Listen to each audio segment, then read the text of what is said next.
ओम साई राम। आज मैं बाबा के दक्षिणा के बारे में कुछ बताना चाहते हैं। आज महाप्रायण में हम लेसन 35 और 36 पढ़े, जिसमें बाबा दक्षिणा किस तरह किसी का स्वीकार करते थे, किसी का नहीं स्वीकार करते थे। यह पढ़ते हुए मुझे भी याद आया कि हमसे भी बाबा किस तरह दक्षिणा ले रहे हैं। पिछले साल 2019 में जून का महीना था। मुझे रात में सपना में आए बाबा। सुबह का 4-5 बज रहा था। उस समय मैं सोई हुई थी, तो सपना देख रहे हैं कि कोई आदमी हमको बता रहे हैं कि साईं बाबा के चरण में 11 रुपये शनिवार को, 11 रुपये बृहस्पतिवार को रख दो।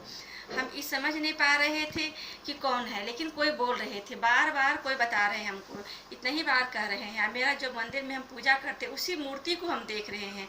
जो मूर्ति हम पूजा करते हैं वही पूजा स्थान पर खड़ा के कोई हमको बता रहे हैं कि 11 रुपया शनिवार को, 11 रुपया बृहस्पतिवार को यहाँ चरण में रख दो।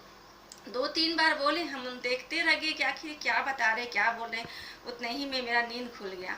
मैं सोचते रह गई दिन भर कि आखिर क्या था, कौन थे, क्यों हमको बोल रहे 11 रुपये शनिवार को, 11 रुपये बृहस्पतिवार को बाबा के चरण में रखने के लिए। और वही मूर्ति था जो बाबा के घर में हम पूजा करते, वही मंदिर में। हम सोचे कि ये पैसा हम क्या करेंगे, इतना तो बता देते, अगर जो बाबा होते तो कुछ तो बताते।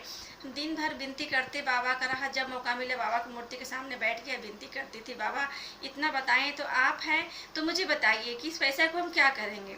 अगर आप नहीं बताएंगे तो मैं समझूंगी कि आप नहीं हैं और मैं ही नहीं रखूंगी। मैं पैसा को क्या करेंगे, कब तक रखेंगे, क्या करेंगे, इतना तो बताइए कि पैसा के करेंगे तो क्या करेंगे। अगर आप हैं तो मुझे बताइए। इस तरह हम दिन भर विनती करी। रात में सोने समय भी बाबा का विनती करके ही सोई। रात भर सोई, सपना नहीं आया। सुबह का 4:30 बजे का अलार्म बजा, मेरी नींद खुल गई। मुझे तो उसी का ध्यान था कि बाबा कब सपना माँ के बताएंगे। फिर मैं बैठ करके बाबा का ध्यान किया और पूछे बाबा से, बाबा आप मुझे बताए नहीं पैसा को क्या करेंगे, रख करके तो हम नहीं रखेंगे। आप अगर जो है सच में आप बताए हैं तो मुझे आके बता दीजिए कि इस पैसा को हम करेंगे तो क्या करेंगे। और उतने ही में मैं फिर लेट गई। गर्मी छुट्टी में बच्चे लोग को छुट्टी था तो हम नहीं उठी, फिर लेट गई। लेटी तो अच्छा से नींद भी नहीं आया था कि देख रहे हैं कि हम मार्केट गए हैं सब्जी लाने के लिए, और सब्जी में हमको एक दाई मिल गई जो मोहल्ला में काम करती है। मेरे यहाँ तो कभी कभी करती है, हम उसको जानते हैं, कभी कभी उसको हम बुलाते हैं, मेरे यहाँ भी आते रहती है। वही मार्केट में हमको मिल गई। 15 रुपये को सब्जी खरीदी, उसको पैसा हम दे दिए और हम बोले कि रहने तो पैसा हम तुम्हारा दे देते हैं। 15 रुपये हम उसका हम दे दिए सब्जी का।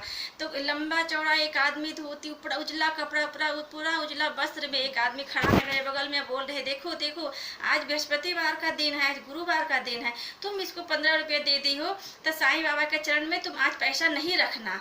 मेरा तो समझ में आ गया। उतने ही में मेरा नींद खुल गया। नींद खुला, अब एकदम बाबा का ध्यान, मेरा रोआ खड़ा, खुशी का ठिकाना नहीं रहा। अरे बाबा तो मुझसे दक्षिणा मांग रहे हैं, डालने के लिए बाबा ही थे और गरीब में देने कह रहे हैं। तब से लेकर के आज तक हम हर शनिवार को, बृहस्पतिवार को बाबा के चरण में रख दे 11 रुपया। जब भी वो आती है तब उसको उठा के पैसा दे देते हैं और बोलते हैं तुम सामा हो। बाबा किसी और को भी यही बात बोले थे कि मेरी सामा को धोती को दार पहना देना, उसी तरह तुम मेरे लिए बाबा का सामा हो, तुम पैसा रखो। बाबा के चरण में रखते हैं, वो भी खुशी खुशी आती है। जब जरूरत पड़ता है तो मेरे यहाँ चली आती है और पैसा लेके चली जाती है, हम उसको दे देते हैं। और किसी भिखारी को भी वो पैसा नहीं हम देते। जब भी देते हैं तो हम उसी दाई को देती है। बूढ़ी है, अभी मंदिर में काम करती है, 1-2 घर में काम भी करती है, लेकिन मेरे यहाँ बीच बीच में आते रहती है, हम कुछ उसको देते रहते हैं, तो वो पैसा भी हम उसी को देते हैं। ओम साई राम।